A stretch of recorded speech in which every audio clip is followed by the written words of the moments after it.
We must act immediately, altogether, to avoid catastrophe. The G20 Ministerial Meeting on Energy and Climate closed with the communiquè signed for the first time jointly, with which the countries concluded by stating that to avoid catastrophe, we must act immediately, but the will must be on everyone's part. There is no more time, and everything that has not been done before, despite the fact that scientific studies have been repeating it for over 30 years, must be done now. For any company, investing with a view of sustainability means obtaining positive feedback in environmental, social and economic terms for itself and for the community. Hence the importance of involving resources. We have already had the opportunity to highlight the concept of social responsibility, a concept that translates into a balanced distribution of the conditions necessary for achieving both individual and collective well-being.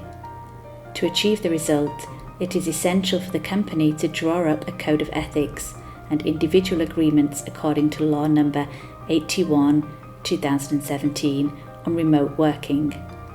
This is certainly a useful tool in terms of sustainability because it frees the city from everyday traffic, allows the company to contain costs by reducing office space, giving employees the opportunity to reconcile their private and working life.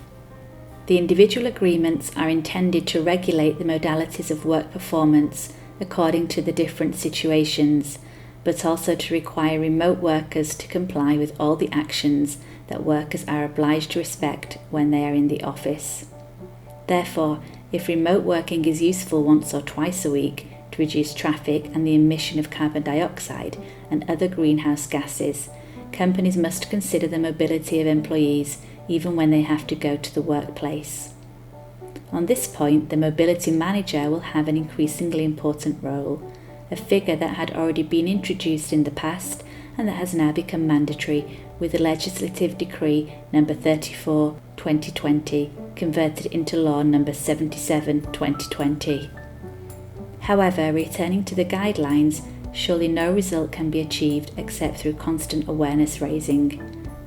The training courses can be useful, not so much to impose, but to motivate people to believe in a better lifestyle through the adoption of behaviours that in the long term will make the same individuals more dynamic and efficient, as well as improve the environment that surrounds us.